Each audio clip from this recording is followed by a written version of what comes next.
नारायणं नमस्कृत्यं नरं चैव नरोत्तमं देवी सरस्वती व्यासं ततो जयमुदीरयेत् नष्टप्रायेषु अभद्रेषु नित्यं भागवतसेव्या भगवती उत्तमश्लोके भक्ति भवति नैष्टिकीं कृष्णाय वासुदेवाय देवकीनन्दनाय च नन्दगोपकुमाराय गोविन्दाय नमो नमः। मूकं करोति वाचालं पङ्गुलङ्घते गिरिं यत्कृपातमहं वन्दे परमानन्दं माधवं श्रीचैतन्येश्वरं श्रीगुरुदीनतारिणम्। श्रीमद्भागवत महापुराण छठा स्कंद अध्याय 9। विश्वरूप का वध। वित्रासुर द्वारा देवताओं की हार और भगवान की प्रेरणा से देवताओं का दधचीस ऋषि के पास जाना। श्री सुखदेव जी कहते हैं, परीक्षित, हमने सुना है कि विश्वरूप के 3 सिर थे। वे एक मुंह से सोमरस, दूसरे मुंह से सुरा पीते थे, तीसरे से अन्न खाते थे। उनके पिता त्वष्टा आदि 12 आदि देवता थे। इसलिए वे यज्ञ के समय प्रत्यक्ष रूप से ऊंचे स्वर बोलकर बड़े विनय के साथ देवताओं की आहुति देते थे। साथ वे छिप छिप कर असुरों को भी आहुति दिया करते थे। उनकी माता असुर कुल की थी, इसलिए मातृ स्नेह से वसित होकर यज्ञ करते समय उस प्रकार असुरों का विभाग पहुँचाया करते थे।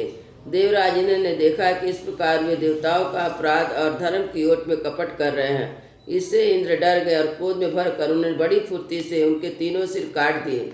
विश्वरूप का सोमरस पीने वाला सिर पपीहा, सुरापान पीने वाला सिर गौरैया और अन्न खाने वाला तीतर हो गया।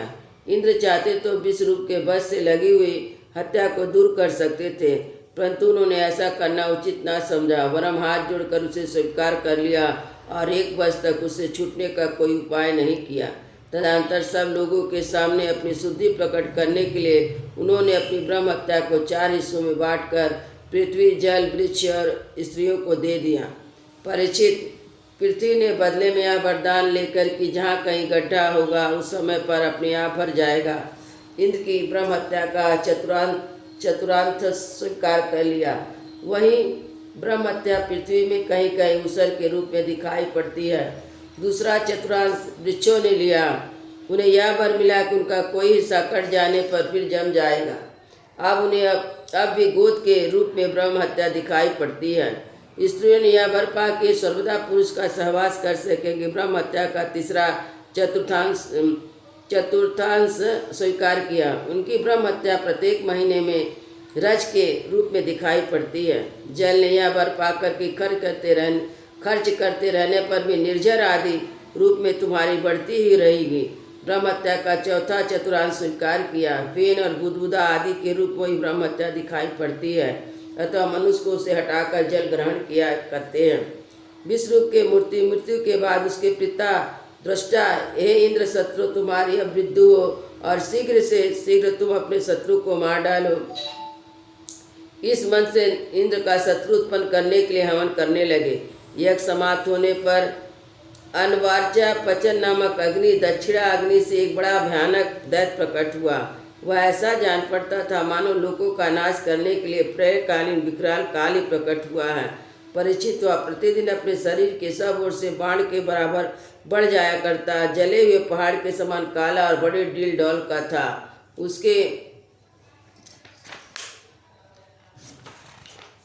उसके शरीर में संध्याकालीन बादल के समान दीप्ति निकलती थी। उसके सिर के बाल, दाढ़ी, मूछ तपे हुए तांबे के समान लाल रंग के थे। नित दोपहर के सूर्य के समान प्रचंड थे। चमकते हुए 3 नोकों को त्रिशूल को लेकर जब वह नाचने, चिल्लाने और कूदने लगता तब पृथ्वी कांप उठती थी। ऐसा जान पड़ता कि त्रिशूल पर उसने अंतरिक्ष को उठा रखा है। वह बार बार जमाए लेता। इससे जब उसका कंदरा के समान गंभीर मुख खुल जाता तब जान पड़ता कि सारे आकाश को पी जाएगा, जीभ से सारे नक्षत्र को चाट जाएगा, अपनी विशाल और विकराल दाढ़ों को मुंह से 3 लोकों को गिर जाएगा। उसके भयानक रूप को देखकर सब लोग डर गए, इधर उधर भागने लगे। परीक्षित, त्वष्टा के तमोगुण पुत्र ने सारे लोगों को घेर लिया। इसी से उस पापी और अत्यंत कुरु पुरुष का नाम वृत्तासुर पड़ा। बड़े बड़े देवता अपने अपने अनुयायी के सहित एक साथ उस पर टूट पड़ते और अपने अपने दिव्य अस्त्रों से शत्रु पर प्रहार करने लगे, परंतु वृत्तासुर उनके सारे अस्त्र तो निगल गया। अब तो देवताओं के आश्चर्य की सीमा ना रही। उनका प्रभाव जाता रहा। वे सब के सब दीनहीन अवदास हो गए। एकाग्रचित्त से उन्होंने हृदय में विराजमान आदि पुरुष श्री नारायण की शरण में गए। देवताओं ने भगवान से प्रार्थना की, वायु, आकाश, अग्नि, जल और पृथ्वी, ये पांचों भूत, इनसे बने हुए तीनों लोग, इनके अधिपति ब्रह्मा आदि हम सब देवता जिस काल से डर कर उसे पूजा सामग्री भेंट किया करते थे, वही काल भगवान से भयभीत रहता है। इसलिए भगवान ही हमारे रक्षक हैं। प्रभु, आपके लिए कोई नई बात नहीं है। बात ना होने के कारण कुछ भी देखकर आप विस्मित नहीं होते। आप अपने स्वरूप के साक्षात्कार से ही सर्वदा पुण्य काम और सम एवं शांत हो है। आपको छोड़कर किसी दूसरे की शरण लेता मूर्ख है। वह मानो कुत्तों की पूंछ पकड़कर समुद्र पार करना चाहता है। वैवस्व मनु पिछले जन्म कल्प के अंत में जिससे विशाल सिंह में वृत्ति रूपी नौका को बांध कर अनायास प्रलयकालीन संकट से बच गए, वही मत्स्य भगवान हम शरणागतों को वृत्रासुर के द्वारा उपस्थित किए गए दुस्तर भय से अवश्य बचाएंगे। प्राचीन काल में प्रचंड पावन के थपेड़ में उठी उत्ताल तरंगों की गर्जन के कारण ब्रह्मा जी और भगवान के नील नाभि कमल से अत्यंत भयानक प्रलयकालीन जल में गिर पड़े। अथवा वे असहाय थे, तथापि जिनकी कृपा से उस विपत्ति से बच सके, भगवान हमें इस संकट से मार से छुड़ाए, हमें इस संकट से पार करें। उन्हें अब प्रभु ने अद्वितीय होने पर भी अपनी माया से हमारी रचना की। उन्हीं के अनुग्रह से हम लोग सृष्टिकार का संचालन करते हैं। यदि हमारे सामने इस प्रकार की चेष्टाएं कर करा रहे हैं कि अवधि, तथापि हम स्वतंत्र ईश्वर हैं। हमने इस अभिमान के कारण हम लोग उनके स्वरूप को देख नहीं पाते। वे प्रभु जब देखते हैं कि देवता अपने शत्रुओं से बहुत पीड़ित हो रहे हैं, तब वास्तव में निर्विकार रहने पर भी अपनी माया का आश्रय लेकर देवता, ऋषि, पशु, पक्षी, मनुष्य आदि योनियों में अवतार लेते हैं। युग युग में हमें अपना समझकर हमारी रक्षा करते हैं। वे ही सबके आत्मा परम आराध्य देव हैं। वे ही प्रकृति पुरुष रूप से विश्व के कारण है। वे विश्व से भी पृथक है, विश्व रूप भी हैं। वह हम सब उनकी शरणागत हैं। वत्सल भगवान श्री हरि की शरण ग्रहण करते हैं। उदार शिरोमणि प्रभु अवश्य अपने निज जन हम देवताओं का कल्याण करेंगे। श्री सुखदेव जी कहते हैं, महाराज, जब देवताओं ने इस पर भगवान की स्थिति की, तब स्वयं संचक गदाधारी भगवान उनके सामने पश्चिम की ओर अंतरदेश में प्रकट हुए। भगवान के लिए सरल कालीन कमल के समान खिले हुए थे। उनके साथ 16 पार्षद उनकी सेवा में लगे हुए थे। देखने में सब प्रकार से भगवान के समान थे कि उनके वक्ष स्थल पर श्रीवत्स का चिन्ह और गले में कस्तूमणि नहीं थी। परिचित भगवान का दर्शन पाकर सभी देवता आनंद विह्वल हो गए। उन लोगों ने धरती पर लौटकर साष्टांग दंडवत किया और धीरे धीरे उठकर भगवान की स्तुति करने लगे। देवताओं ने कहा, भगवान, यज्ञों में स्वर आदि देने की शक्ति तथा उनके फल की सीमा निश्चित करने वाले काल आप ही हैं। यज्ञ में विघ्न डालने वाले दैत्यों को आप चक्र से छीन भिन्न कर डालते हैं, इसलिए आपके नामों की कोई सीमा नहीं है। अब हम आपको बार बार नमस्कार करते हैं। हे विधाता, सच रजतम, इन तीनों गुणों के अनुसार जो उत्तम मध्यम निष्कृष्ट गतियाँ प्राप्त होती हैं, उनके नियामक आप हैं। आपके परम पद का वास्तविक रूप इन कार्य रूप जगत का कोई आधुनिक प्राणी नहीं जान सकता। भगवान नारायण वासुदेव आप आदि पुरुष और महापुरुष हैं। आपकी महिमा असीम है। आप परम मंगलमय, परम कल्याण स्वरूप और परम दयालु हैं। आप ही हमारे जगत के आधार एवं अद्वितीय हैं। केवल आप ही सारे जगत के स्वामी हैं। आप सर्वेश्वर हैं। आप सौंदर्य और मृता की अधिष्ठात्री देवी लक्ष्मी जी के परम पति हैं। प्रभु परमहंस, परिवारजक, वितक महात्मा तथा आत्मसंयम रूप परम समाधि से भली भांति आपका चिंतन करते हैं, जो तब उनके शुद्ध हृदय में परमहंसों के धर्म वास्तविक भगवत भजन उदय होता है। इससे उनके हृदय के अज्ञान रूप किवाड़ खुल जाते हैं और उन्हें आत्मलोक में आप आत्मानंद के रूप में बिना किसी आवरण के प्रकट हो जाते हैं। वे आपका अनुभव करके निहाल हो जाते हैं। हम आपको बार बार नमस्कार करते हैं। भगवान, आपकी लीला का रहस्य जानना बड़ा ही कठिन है, क्योंकि आप बिना किसी के आश्रय और प्राकृतिक शरीर के हम लोग के सहयोग की अपेक्षा न करके निर्गुण निराकार होने पर भी स्वयं इस सगुण जगत की सृष्टि रचना और संहार करते हैं।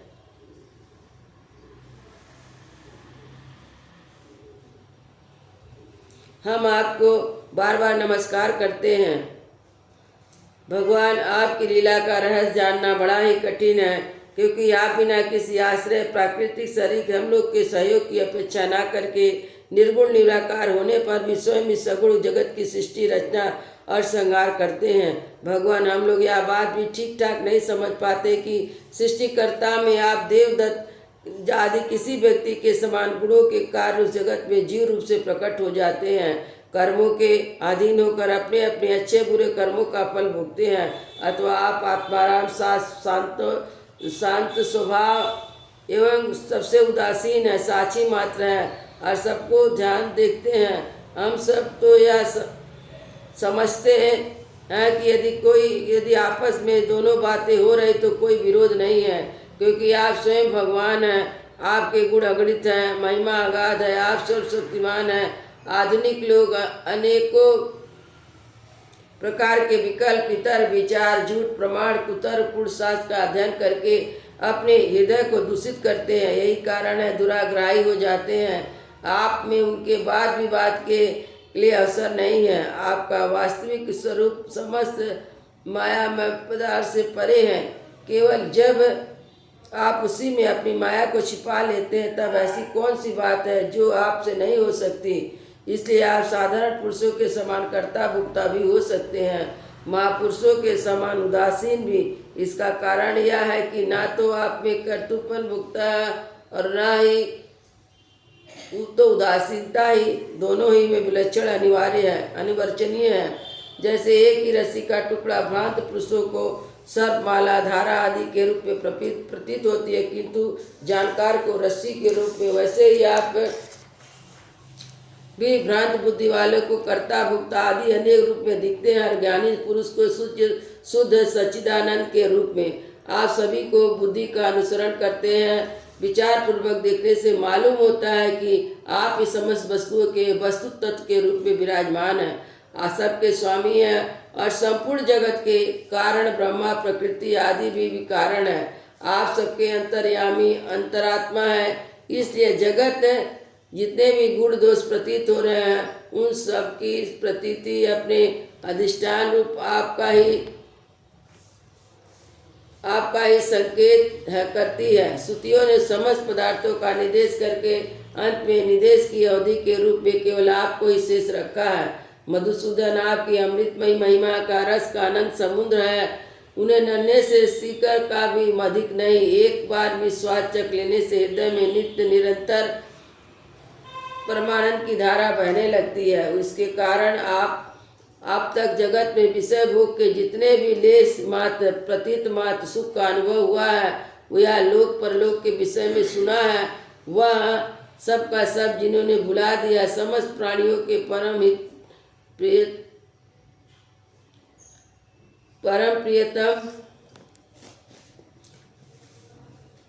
महिमा आपकी अमृत महिमा का रस का अनंत समुद्र है। इन्हें नन्हे से सीकर भी अधिक ने एक बार स्वाद चख लेने से हृदय में नित्य निरंतर परमानंद की धारा बहने लगती है। इसके कारण अब तक जगत में विषय भोग के जितने भी लेस मात्र प्रतीति सुख का अनुभव हुआ है, परलोक आदि के विषय में सुना है, वह सबका सब जिन्होंने भुला दिया। समस्त प्राणियों के परम हितैषी सुहृद सर्वात्मा ईश्वर निधि परमेश्वर, जो अपने मन को नित्य निरंतर लगाए रखते हैं, आपके चिंतन का ही सुख लुटा करते हैं, वे आपके अनंत प्रेमी परम भक्त पुरुष अपने स्वार्थ और परमात्मा में निपुण हैं। मधुसूदन, आपके वे प्यारे सुहृदय भक्त जन भला आपके चरण कमलों का सेवन कैसे त्याग सकते हैं, जिससे जन्म मृत्यु के संसार चक्र से सदा के लिए छुटकारा मिल सकता है।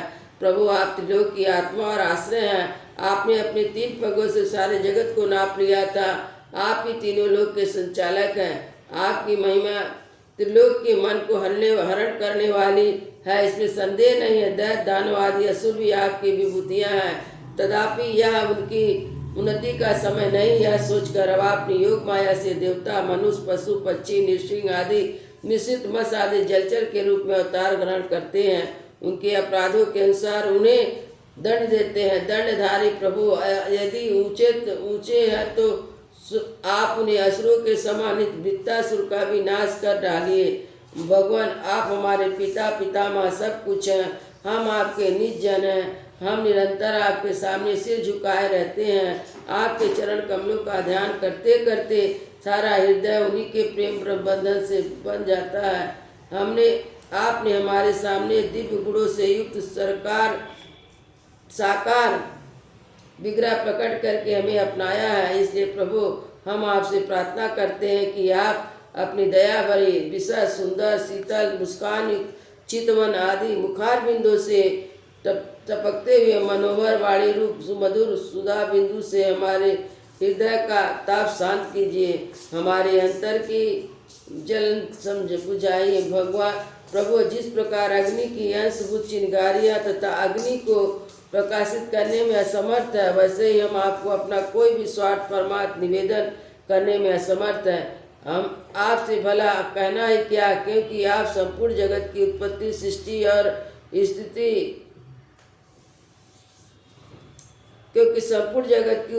स्थिति और लय करने की दिव्य माया के साथ विनोद करते रहते हैं तथा समस्त जीवों के अंतकरण में ब्रह्म और अंतर्यामी के रूप में विराजमान रहते हैं। केवल इतना नहीं, उनके बाहर भी प्रकृति के रूप में विराजमान रहते हैं। जगत में जितने भी देश काल शरीर और अवस्था आदि हैं, उनके उपादान प्रकाशक के रूप में आप इसका अनुभव करते हैं।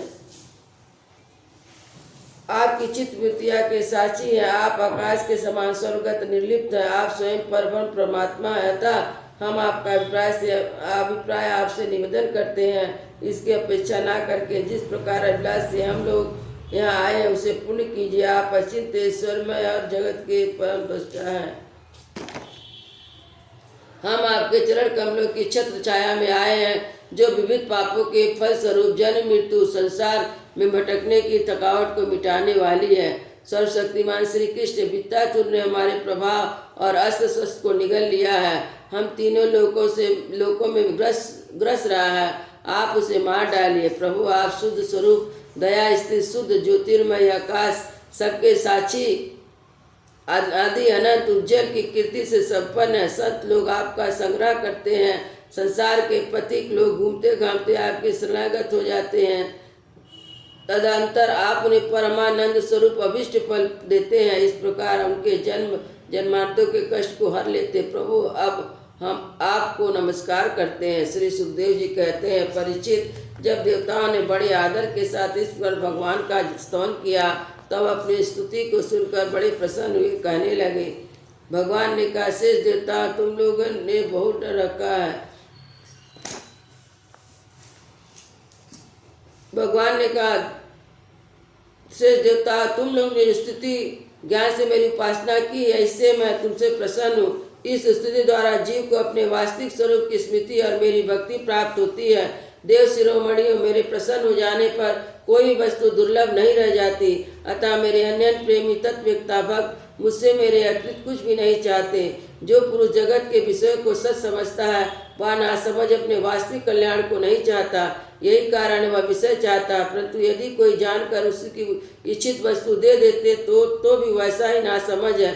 जो पुरुष मुक्ति का स्वरूप जानता है, वह अज्ञानियों को भी कर्मों में फंसने का उपदेश नहीं करते। जैसे रोगी के चाहने पर भी सदैव वैद्य उसे कुपथ्य नहीं देते। देवराजन, तुम लोग का कल्याण हो, अब देर मत करो। ऋषि शिरोमणि दधीचि के पास जाओ, उनसे उनका शरीर जो उपासना व्रत और तपस्या के कारण दृढ़ हो गया मांग लो। दधीचि ऋषि को शुद्ध ब्रह्म ज्ञान है।